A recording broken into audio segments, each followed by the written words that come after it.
Hello friends, welcome you all. आज हम vision IAS के 14 अगस्त वाले डेली करंट अफेयर्स डिस्कस करेंगे। So let's move to our first article. All India elephant and tiger population estimation exercise to be done in convergence for the first time in 2022। यानी कि 2022 में पहली बार ऐसा होगा जब एक साथ all India tiger estimation as well as all India elephant population estimation एक साथ करी जाएंगी। और ये जानकारी वर्ल्ड एलिफेंट डे के दिन मिनिस्टर फॉर एनवायरनमेंट ने दिया है और इन्होंने साफ साफ कह दिया कि ज्वाइंट एक्सरसाइज करी जाएंगी for all India elephant and tiger population estimation 2022 में। अभी अगर हम बात करें कि क्या current population estimation technique use करी जाती है, तो टाइगर के लिए आपका एम स्ट्रैप टेक्निक यूज करी जाती है। एम स्ट्रैप कहे तो monitoring system for tigers intensive protection and ecological status. इसके तहत GPS, remote sensing, GPRS technology सबका यूज किया जाता है टाइगर एस्टिमेशन को निकालने के लिए। एलिफेंट के लिए क्या टेक्निक यूज करी जाती है, तो मोस्टली जो एलिफेंट की काउंटिंग के लिए डायरेक्ट काउंटिंग होती है नंबर ऑफ एलिफेंट्स की। अदर टेक्निक्स भी यूज करी जाती हैं, फॉर एग्जांपल कैमरा साइटिंग्स हो गए, ट्रैपिंग्स हो गए, काउंटिंग फुट मार्क्स हो गए, यानी फुट मार्क्स को काउंट किए जाते हैं। तो ये सब कुछ अन्य टेक्निक हो गए। बात करते हैं वेरी इंपॉर्टेंट फैक्ट की, एशियन एलिफेंट्स की। तो एशियन एलिफेंट की बात करें तो ये 3 सब स्पीसीज में पाए जाते हैं एशियन एलिफेंट। एक तो इंडियन है, दूसरा सुमात्रन है, तीसरा श्रीलंकन है। आईयूसीएन स्टेटस इंडेंजर्ड है। वाइल्ड लाइफ, तो आईयूसीएन स्टेटस इंडेंजर्ड कैटेगरी में वाइल्ड लाइफ प्रोटेक्शन एक्ट 1972 के तहत शेड्यूल 1 में मेंशन्ड है। शेड्यूल 1 यानी कि हाईएस्ट प्रोटेक्शन मिलती है इन्हें। प्रोजेक्ट एलिफेंट की बात करें तो इनके कंजर्वेशन एंड हैबिटेट प्रोटेक्शन के लिए लाई गई थी और ये सेंट्रली स्पॉन्सर्ड स्कीम है और 1992 में इसे लॉन्च किया गया था for the protection of elephant, their habitat and corridor. Elephant census की बात करें तो ये हर 5 साल में एक बार कंडक्ट करी जाती हैं और अभी फिलहाल 32 एलिफेंट रिजर्व है पूरे भारत में। Karnataka highest number of elephant possess करता है, फॉलोड बाय असम। ठीक है। और अगर हम टाइगर्स की बात करें तो आईयूसीएन स्टेटस इंडेंजर्ड है। वाइल्ड लाइफ प्रोटेक्शन एक्ट 1972 के शेड्यूल 1 में है। प्रोजेक्ट टाइगर चलाई जा रही है और ये 1973 में लॉन्च करी गई थी और ये खुद एक सेंट्रली स्पॉन्सर्ड स्कीम है जो मिनिस्ट्री ऑफ एनवायरनमेंट के तहत चलाई जा रही है और इसके तहत सेंट्रल असिस्टेंस दिया जाता है टाइगर स्टेट्स को, सो दैट ये स्टेट्स टाइगर कंजर्वेशन करे in the designated tiger reserve. Tiger census की बात करें तो हर 4 साल में कंडक्ट किया जाता है नेशनल टाइगर कंजर्वेशन अथॉरिटी के द्वारा। रट लेना, ये अथॉरिटी स्टेटूटरी बॉडी है established under wild life protection act 1972 जो अमेंड हुई थी 2006 में। एंड 2018 का एस्टिमेशन की बात करें तो मध्य प्रदेश आपका highest number of tiger possess करता है, दूसरे नंबर पर कर्नाटका। तो we have discuss article 1, let's move to the article 2। Plastic waste management amendment rules 2021 notify की गई है मिनिस्ट्री ऑफ एनवायरनमेंट के द्वारा, so that identified single use plastic items जो लिस्ट आउट करी जाएंगे उनको प्रोहिबिट किया जाएगा, खासकर जिनकी लो यूटिलिटी होती है और हाई लिटरिंग पोटेंशियल होती है। कब तक? बाय 2022 तक एलिमिनेट किया जाएगा, प्रोहिबिट किया जाएगा इनके यूजेस से। सिंगल यूज प्लास्टिक की बात करें तो इसको डिस्पोजेबल प्लास्टिक भी कहते हैं। नाम से पता चल रहा है it is used only once before they are thrown away या फिर रिसाइकल। क्या की हाईलाइट है? तो manufacturing, import, stock, distribution, sale as well as use of the following single use plastic. कौन से? पॉलीस्टीरीन, एक्सपेंडेड पॉलीस्टीरीन कमोडिटीज, इन सबको प्रोहिबिट कर दिया जाएगा। कब से? 1 जुलाई 2022 से। एग्जाम्पल के तौर पर देख लो, ईयरबड्स जिसमें प्लास्टिक स्टिक्स लगे हुए थे, प्लास्टिक स्टिक्स वाले बैलून हो गए, प्लास्टिक फ्लैग हो गए, ये सबको एलिमिनेट या फिर प्रोहिबिट कर दिया जाएगा।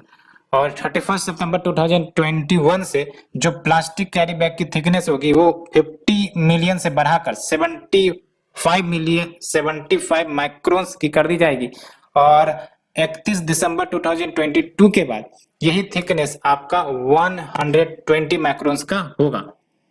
प्लास्टिक पैकेजिंग वेस्ट जो कवर नहीं करी गई है अंडर द प्रेजेंट नोटिफिकेशन उसको कलेक्ट किए जाएंगे, मैनेज किए जाएंगे इन्वायरमेंटली सस्टेनेबल वे के माध्यम से।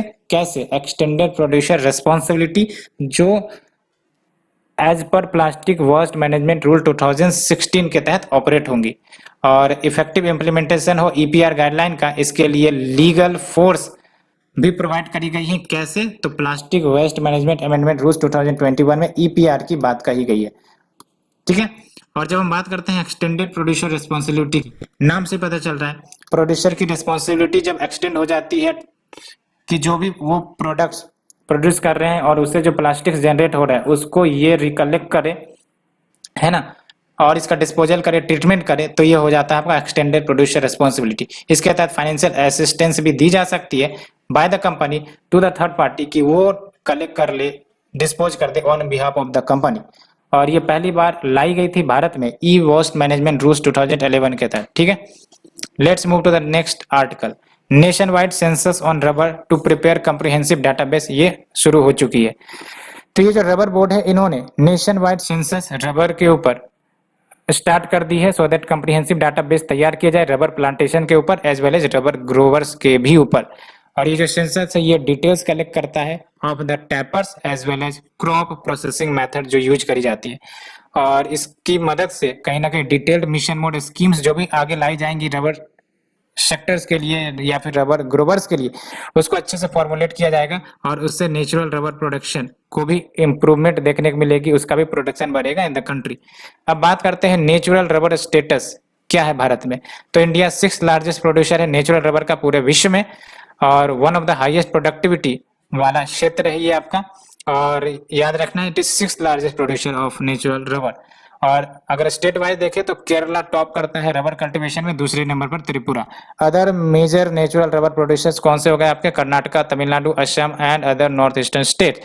रबर प्लांटेशन सेक्टर की बात करें तो यहाँ स्मॉल होल्डर्स काफी ज्यादा वर्क करते हैं। आप यहाँ देख सकते हो डाटा, ये जो स्मॉल होल्डर्स है ये 92% ऑफ द प्रोडक्शन इन्हीं के द्वारा कंट्रीब्यूट करी जाती है। साथ ही साथ 91% of the planted area in the country इन्हीं के द्वारा ऑक्युपाई करी जाती है। ठीक है, लीगल एंड इंस्टीट्यूशनल फ्रेमवर्क क्या है अभी, तो देख सकते हो रबर बोर्ड क्रिएट करी गई है ministry of commerce and industry के तहत और ये स्टेट्यूटरी बॉडी है अंडर रबर एक्ट 1947 और 100% एफडीआई अलाउड है प्लांटेशन ऑफ रबर के लिए।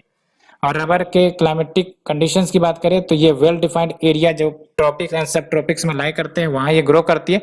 और याद रखना है आपको फ्रोस्ट नहीं होना चाहिए उस एरिया में, फ्रोस्ट यानी कि टेम्परेचर इतना ज्यादा लो नहीं हो कि स्नोफॉल जैसी कंडीशन वहां होती हो, तो वो फिर फेवर नहीं करेगा रबर के कल्टीवेशन के लिए।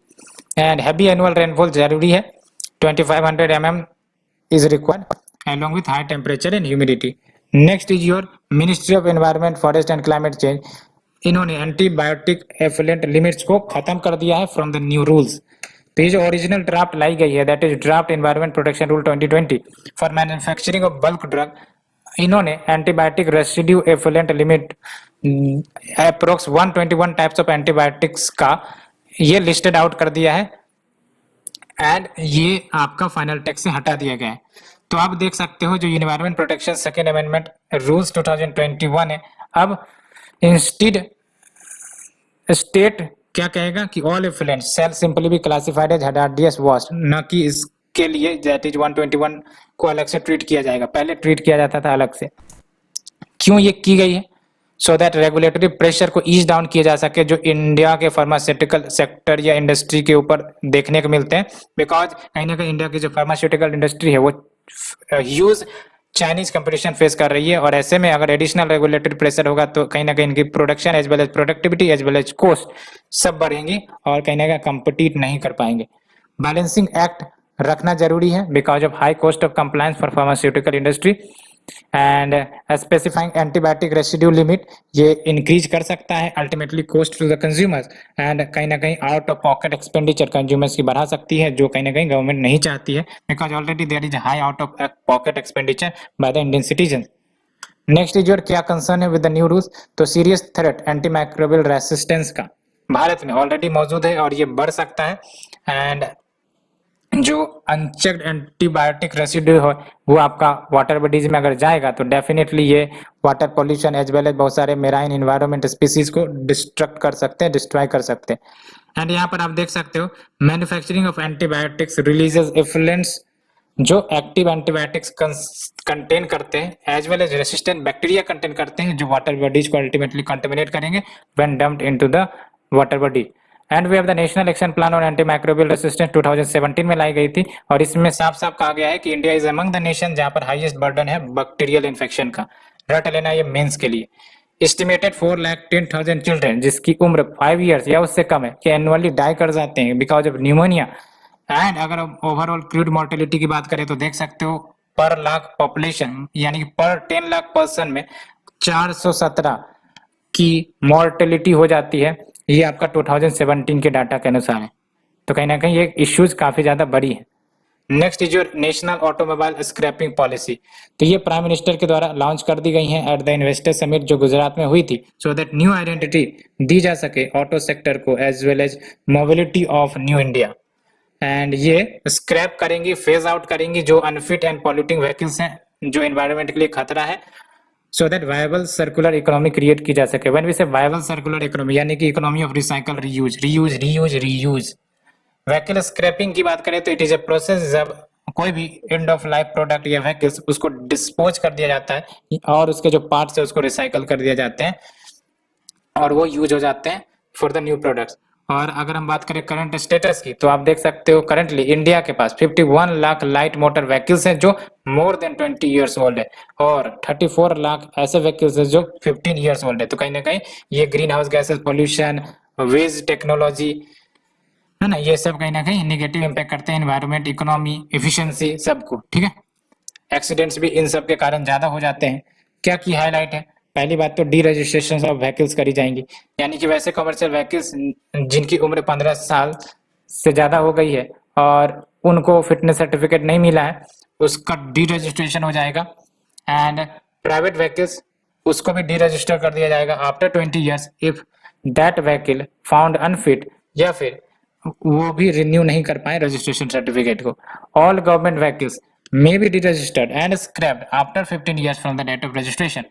साथ ही साथ इंसेंटिव भी प्रोवाइड करेंगे to the owners of old vehicles कि वो स्क्रैप अनफिट व्हीकल्स को वो रिप्लेस करवाएं वाया रजिस्टर्ड स्क्रैपिंग सेंटर और कुछ रिबेट मिलेगा जो बेनिफिट हो सकेंगे न्यू व्हीकल्स को बाय करने में या फिर अदर इनिशिएटिव।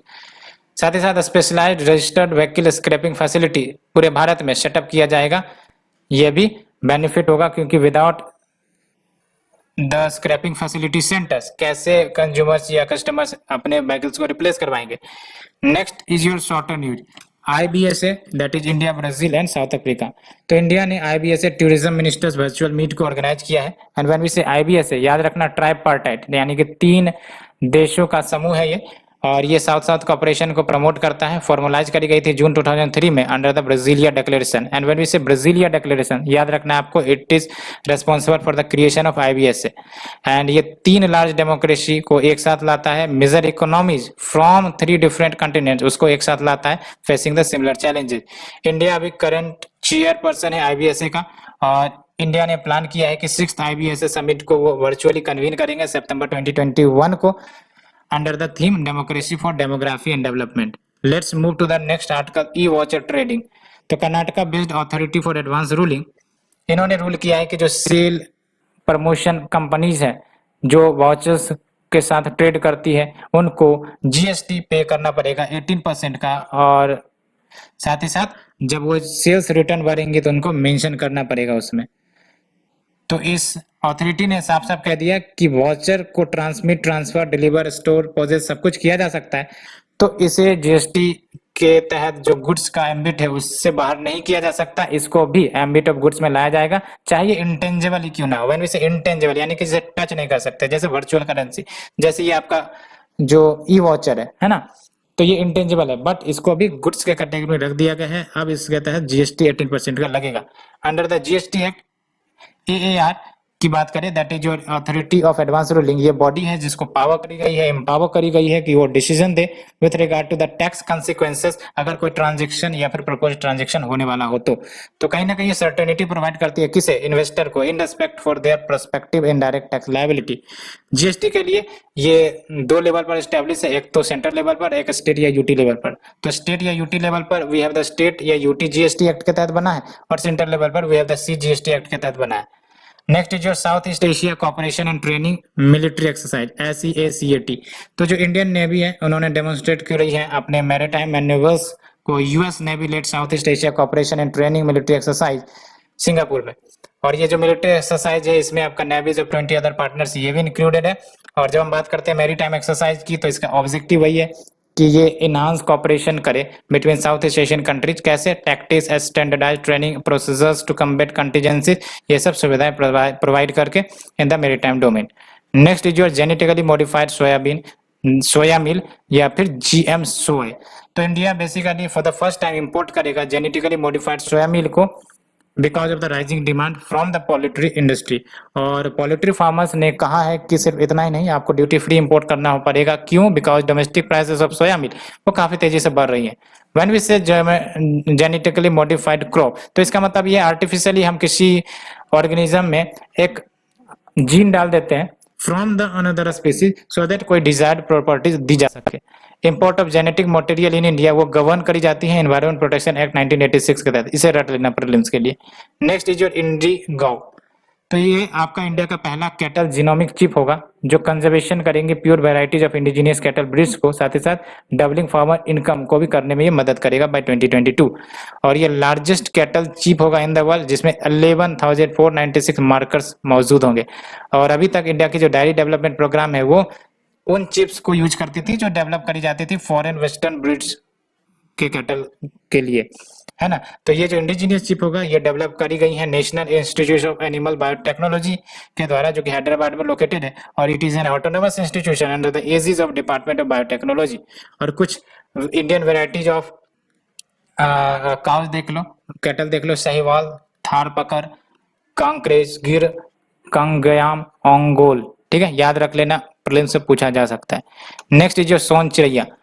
तो ministry of housing and urban affair ने सोन चिड़ैया लॉन्च कर दिया है which is a brand and A logo so that जो अर्बन सेल्फ हेल्प ग्रुप्स के प्रोडक्ट्स है उसको मार्केटिंग किया जा सके, सो दैट उनकी जो लाइवलीहुड है, उनकी इनकम जो है वो बढ़ाई जा सके। तो इससे क्या होगा, जो एसएचजी के बनाए गए प्रोडक्ट्स है उसकी विजिबिलिटी बढ़ेगी, ग्लोबल एक्सेसिबिलिटी बढ़ेगी which is made by the urban SHG women.